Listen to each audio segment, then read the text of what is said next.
बिजली कर्मचारी पूर्वांचल और दक्षिणांचल निगम के निजीकरण के विरोध में लगभग 6 माह से विरोध प्रदर्शन और रैली जैसे कार्यक्रम कर रहे हैं। तो वहीं दूसरी तरफ उत्तर प्रदेश सरकार निजीकरण की दिशा में लगातार कदम अपना आगे बढ़ा रही है। इसी क्रम में 16 मई 2025 को उत्तर प्रदेश के मुख्य सचिव श्री मनोज कुमार सिंह की अध्यक्षता में एनर्जी टास्क फोर्स की बैठक संपन्न हुई।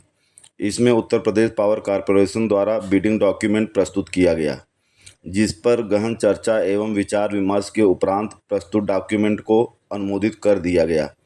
बैठक में भारत सरकार के प्रतिनिधि भी उपस्थित थे।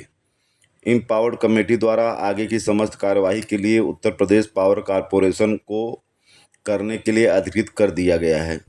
बैठक में यह निर्देश दिए गए कि यूपीपीसीएल अपने कार्मिकों को आश्वस्त करे कि राज्य सरकार एवं यूपीपीसीएल कार्मिकों के हितों के संरक्षण के लिए पूरी तरह प्रतिबद्ध है।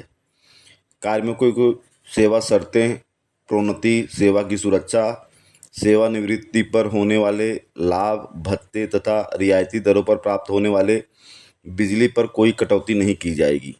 कर्मचारियों को 3 विकल्प दिए जाएंगे, जिसमें वह चाहे तो उसी स्थान पर बना रहे, दूसरा यूपीपीसीएल या अन्य डिस्कॉम में आ जाए, तीसरा या आकर्षक वीआरएस ले ले। किसी भी कार्मिक की छटनी नहीं होगी। पावर कॉरपोरेशन में कर्मचारी व अधिकारी का प्रत्यावर्तन होने पर पदोन्नति के अवसर बने रहेंगे। नई कंपनियों में जाने वाले कार्मिकों की सेवा शर्तें यथावत या बेहतर होंगी एवं उनका वेतन, पुनरीक्षण एवं महंगाई भत्ते में वृद्धि सेवा शर्तों के अनुसार मिलती रहेगी। कार्मिकों की पेंशन की सुविधा यथावत रहेगी। कर्मचारियों के संदर्भ में यह सरकार की प्रतिबद्धता है, जिसको एग्रीमेंट में लिखित रूप से शामिल किया जाएगा। इन निगमों की 51% इक्विटी निजी क्षेत्र और शेष 49% इक्विटी उत्तर प्रदेश शासन के पास होगी। नई कंपनियों के अध्यक्ष उत्तर प्रदेश शासन के वरिष्ठतम अधिकारी मुख्य सचिव उत्तर प्रदेश होंगे, जिससे कार्मिकों, उपभोक्ताओं और किसानों के हितों की रक्षा होती रहे। नई कंपनियों के प्रबंध निदेशक का पद निजी क्षेत्र के पार्टनर के पास रहेगा और निदेशक मंडल में उत्तर प्रदेश शासन व निजी क्षेत्र के सदस्य रहेंगे।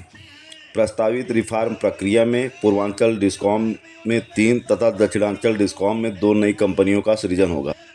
प्रत्येक कंपनी में ग्रामीण व शहरी क्षेत्र सम्मिलित होंगे।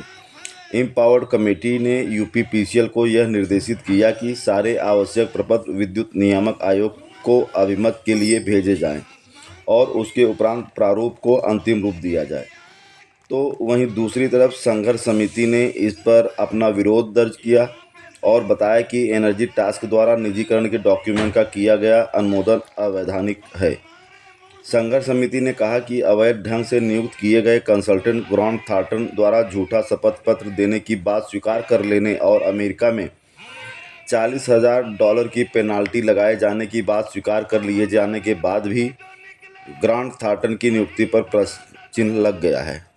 इंजीनियर ऑफ द कॉन्ट्रैक्ट ने ग्रांट थॉर्ंटन की नियुक्ति रद्द करने की फाइल पर अनुशंसा की है।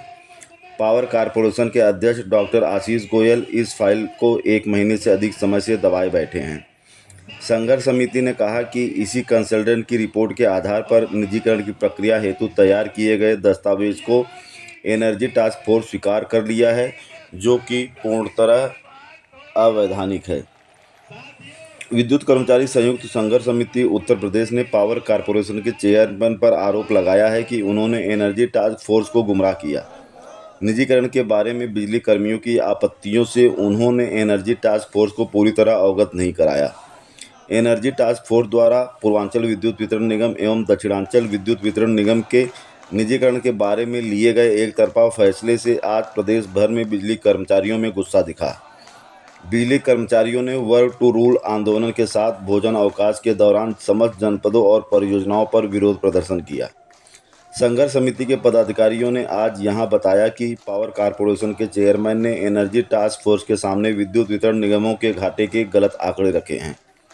पावर कॉरपोरेशन ने एनर्जी टास्क फोर्स को अगले वित्तीय वर्ष में 65,000 करोड़ रुपए की घाटे की बात बताई है, जबकि पावर कॉरपोरेशन ने ही विद्युत नियामक आयोग को सौंपे गए ARR में अगले वित्तीय वर्ष में 9,206 करोड़ रुपए की घाटे की बात कही है। संघर्ष समिति ने कहा कि घाटे के संबंध में पावर कॉरपोरेशन द्वारा लगातार बताए जा रहे भ्रामक और झूठे आंकड़ों का खंडन करते हुए संघर्ष समिति ने 12 मई को पावर कॉरपोरेशन के चेयरमैन और प्रबंधन के सामने एक PPT प्रेजेंटेशन किया था। इस PPT प्रेजेंटेशन में बताया गया था कि यदि सरकारी विभागों का बिजली राजस्व का बकाया मिल जाए और समय से सब्सिडी की धनराशि मिल जाए तो पावर कॉरपोरेशन किसी भी प्रकार से घाटे में नहीं है।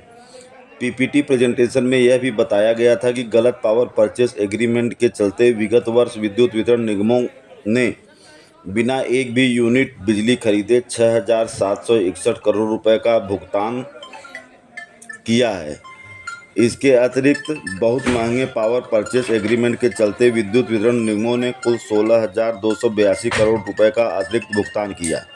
यदि पावर परचेस एग्रीमेंट को पुनरीक्षित किया जाए तो 16,282 करोड़ रुपए बचाए जा सकते हैं और विद्युत वितरण निगम किसी प्रकार से घाटे में नहीं है।